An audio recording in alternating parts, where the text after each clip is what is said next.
When I was a boy, my best friend's parents were killed by wyverns. After witnessing the depth of his grief, I decided I would become a knight. I would protect the kingdom from monsters and the tragedies they wrought. But there was one massive wall standing between me and my goal. It was not aptitude, for I had some talent with the sword, but the station of my birth. At that time, Fiendrock was a kingdom run by its aristocracy. Commoners were restricted to a life of labor, and the knightly orders were composed entirely of noble houses. Immediately, I was rejected, told that I could offer my sweat to the crown, but not my blood, for it lacked the proper lineage. I was not deterred. Who was to say that our stone-walled villages could not breed warriors as well as our gold-gilded courts? I studied, I trained, and I worked harder than any man had ever worked to become a knight. In the end, my efforts bore fruit. Siegfried, who at the time was still in the service of the king, understood my plight and changed the course of history. He allowed me into the order of Black Dragon Knights. But uneasy rests the commoner with new acquired titles. The nobility would only be too eager to dismiss me over the slightest misstep and prevent the chivalrous orders from being contaminated by peasant filth. I could not fail. The weight of my people and the future of the kingdom spurred me. I had to become the perfect knight. My ascension was not easy. If given a choice, I might have chosen a different path. But when I had at last emerged from the crucible of trial and tragedy, I was a changed man. I was the captain of the White Dragon Knights.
My mentor, Siegfried, was captain of the Black Dragon Knights. He once saved the kingdom by killing the dreaded dragon, Fafnir, and vouched for me when no other would. So when my friend and counselor was convicted of regicide, I felt betrayed. Siegfried's downfall thrust upon me the leadership of the newly dubbed White Dragon Knights, and I swore to bend all my power toward bringing him to justice. In hindsight, this anger was misplaced, foolish. There was no reason for Siegfried to assassinate the king. I should have deduced royal consort Isabella's hidden coup, long before turning on a man whom I knew to be steadfast and honorable. My mind trembled under the pressure of newfound responsibility. It howled and grieved for the loss of a beloved king. I know that this amounts to no more than an excuse. It was my flash judgment that drove me away from Siegfried when he needed me most. Had I been left to my own devices, the conspiracy may have never been brought to light. But I had Vayne and Percival at my side, and, though hunted by all the country, Siegfried himself infiltrated Isabella's cabal and alerted me to their treachery. I may owe the biggest debt, however, to the Sky-faring captain, whose aid was instrumental in restoring peace to Fiendrock. After the dust had settled, His Majesty, King Carl, decreed that I explore other countries so I could gain experience befitting my new station. Thus, I became another crewmate aboard the Grand Cipher. Since then, I have visited various lands. I have seen myriad peoples and their responses to numerous threats. I have learned many things and gained many new teachers. And as they have given freely to me, someday I hope to give back to them. But there are yet countless leagues to travel. So on I sail across the skies, seeking the strength and wisdom necessary for a true leader.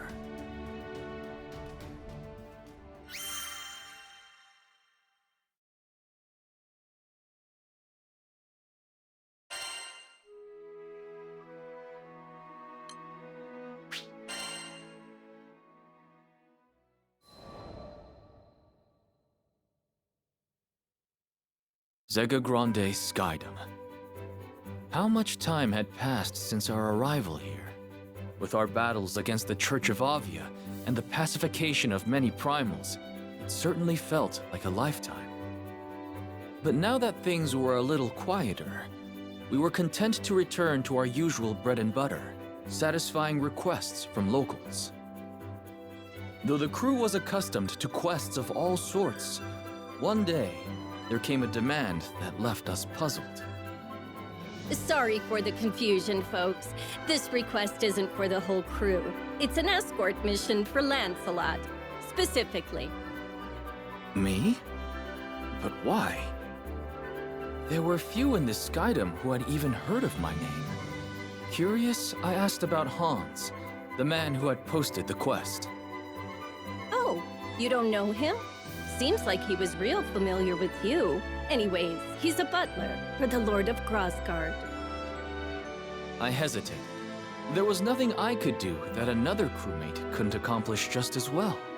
Acknowledging a specific request for me felt discourteous in a way. You're not at your fancy-ass court anymore, okay? On our ship, you don't have to worry about rubbing anyone's ego the wrong way. If you're interested in the job, just take it. Though he may not have been tactful, Eugen was, as ever, a fount of wisdom. Very well, then. I shall hear what this Hans has to say. It is a pleasure to meet you. I am Hans, butler to his lordship. The next day, an elderly man ambled onto the Grand Cipher, leaning heavily on his cane. But looking into his eyes, I sensed deep wisdom and a sharp mind. The pleasure is mine. I am Lancelot, a Skyfarer. Forgive me for not accepting your request at once, but I would like more details before returning an answer. Yes, well, his lordship Ludwin is in need of an escort. Hans explained. Ludwin was a lord of Grosgard, and he was looking for a mythical sword passed down through his family for generations. So far, his search had led them to a snowy peak, but nearby monsters made the trip too dangerous to risk without protection. Does your lord not employ a personal guard? He does. But as this quest is for personal gain, he believes that commanding their service would be an abuse of power. However, the lords of Grosgard have never been gifted in the martial arts. So if we head to the mountains without a decent sword arm, tragedy will surely befall us. But what led you to seek my sword arm specifically? Well, we knew we needed a highly experienced Skyfarer. The mission is dangerous, far too dangerous for any amateur. But perhaps more importantly, his lordship is quite the fan of yours, Sir Lancelot. A fan? My voice cracked in surprise. Yes, you are known as a knight exemplar, talented in both combat and scholarship. How fortunate that this very same Lancelot would come to our land and proffer his services. Whatever accounts you've heard of me were surely exaggerated. And so humble. Lord Ludwin will be overjoyed when he hears that we've secured your aid. The honorable Sir Lancelot to protect us. What could be better? So, will you accept? Though this idolatry did not sit well with me, I could see no reason to refuse. From what I'd heard, Ludwin seemed an honorable man. Besides, there was much a Lord of this Skydom could teach me. Very well. On behalf of our crew, I accept your request.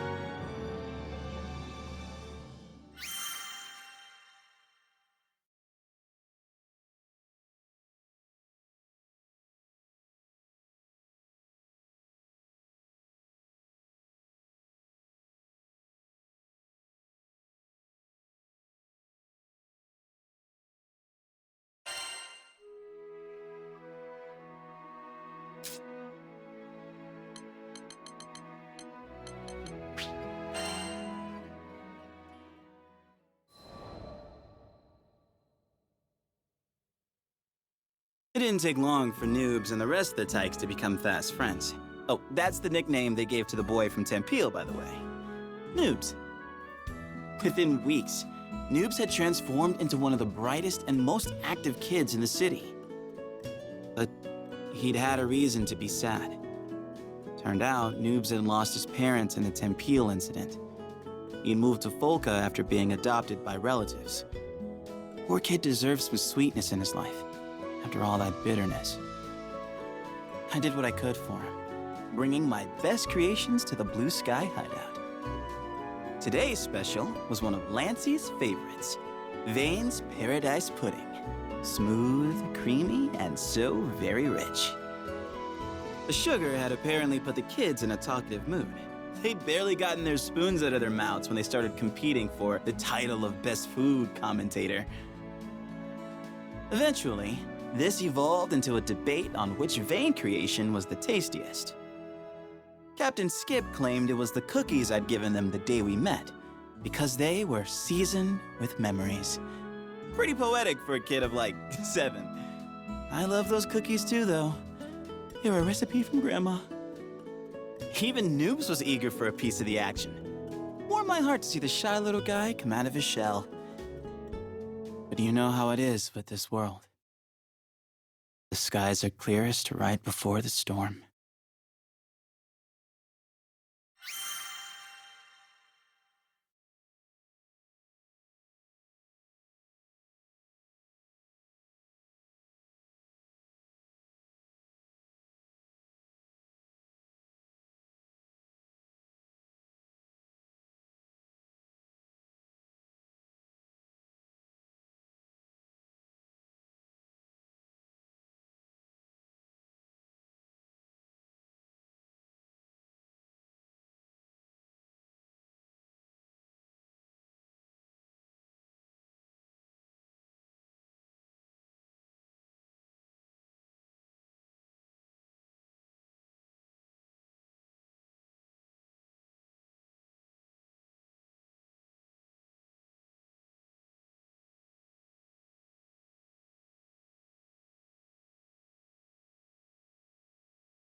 I can no longer recall when I first met the captain.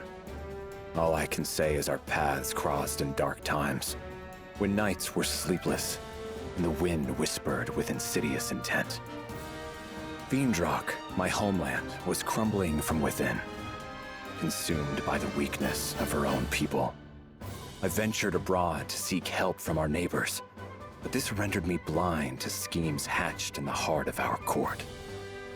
When I returned, the adders sprung, and I found myself falsely convicted of regicide.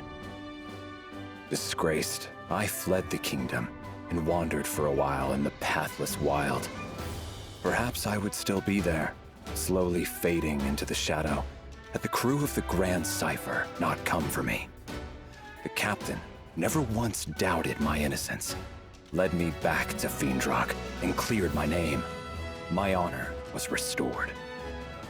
Thus concluded the greater part of my tale, but the Grand Cipher's myth was just beginning. I joined the crew to see this story unfurl. Our journey, like all great journeys, has passed through both sorrow and joy. We have traversed the wilds, crossed kingdoms forgotten, and met all sorts of folk. I've always found the meeting of people to be miraculous. Throughout the course of history and on into the future, there have been and will be at least as many people as stars in the sky. For any two souls to come together is as wondrous as looking up into the night and seeing your image set against the velvet and winking lights. I do not know if it was fate that brought me and the captain together, but I do know I will never meet such a person again. I intend to sail with the crew to whatever end, even to the bottom of the skies.